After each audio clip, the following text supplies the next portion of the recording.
Amjad, hi. How's it going? Good. Nice to meet you, Max. Awesome, good to meet you. Short form content. Okay.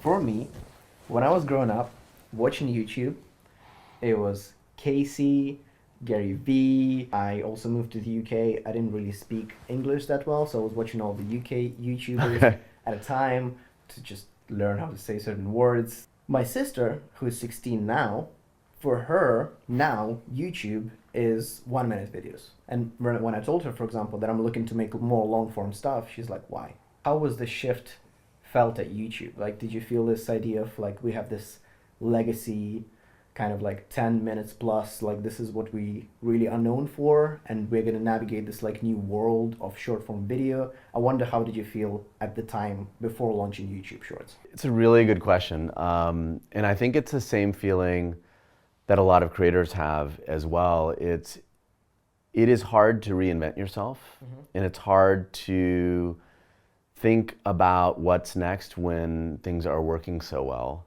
And so part of the reflection we had a few years back was that, long form is great and long form will always be great, but short form is an amazing experience as well, where you can be entertained a minute at a time, and it can fill different times of the day where long form wouldn't make sense.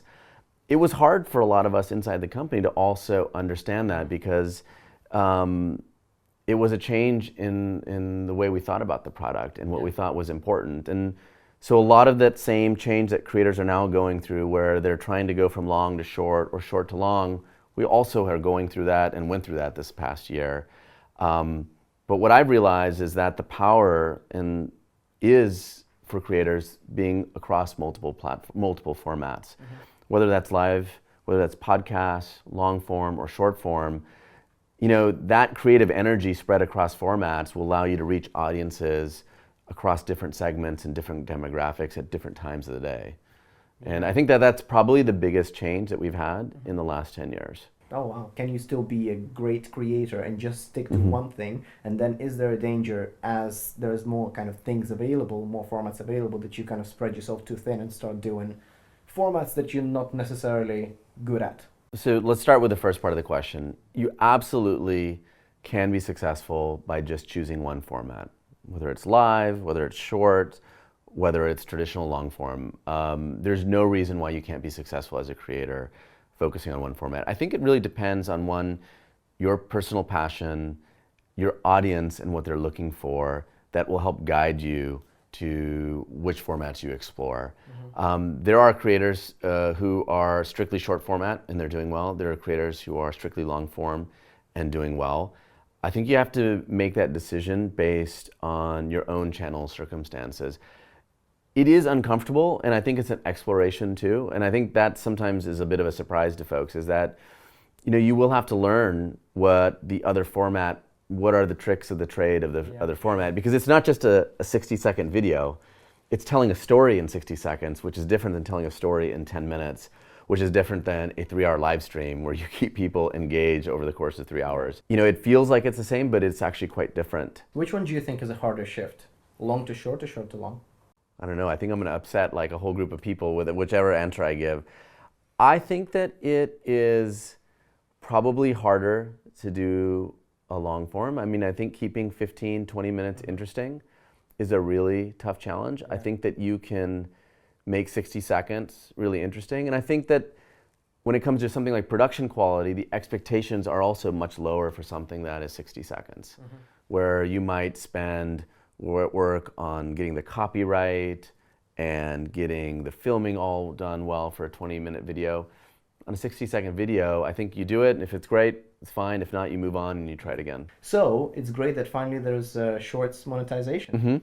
Again, super excited. So is my team. Finally, hopefully everyone's gonna get paid more than they are, as they're doing a great job. How did that come to being? Why did you decide to pull the plug and kind of figure out an option for shorts monetization? So yeah, I wonder, how did that thought process go?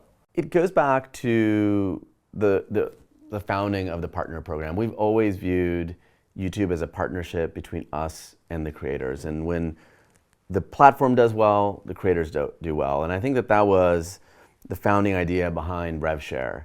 And so when we started Shorts a couple years back, it was always our intention to bring the same concept of rev share to Shorts. It is quite complicated. The whole model is different because you're now consuming a feed and the ads are interspersed throughout the feed versus being attached to a single video. So it took us a lot of work to figure out how do we actually understand how to attribute that ad revenue to all of the creators that might have been part of a 10-minute sequence of video. So it took us a while to figure that out.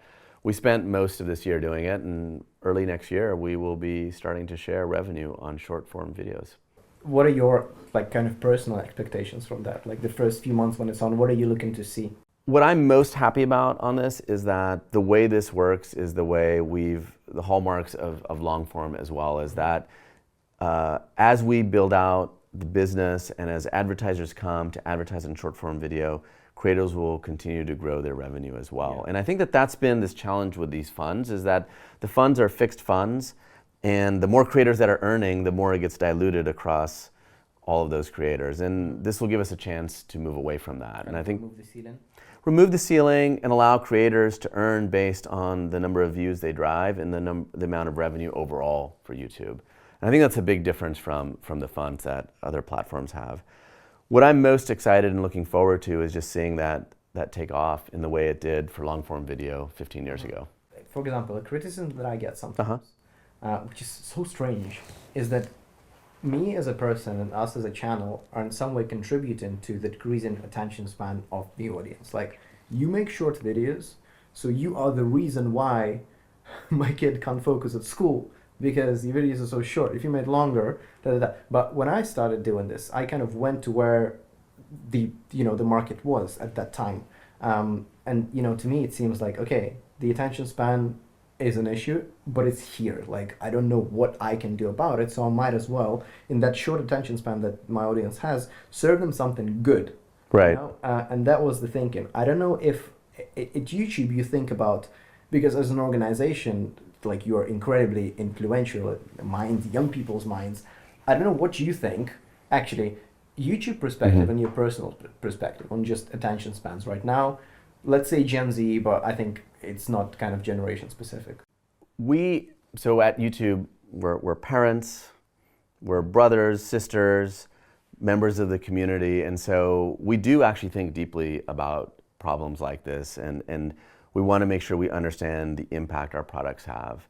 And so part of the YPP program is also this level of comfort around the brand safety of the content that we allow to be monetized. And we were very early to take a very hard line here, and we've continued to uphold a set of standards around what can be monetized on the platform. And that's a core part of what we do, and it's something we all think very deeply about. But I'll go back to when I was much younger.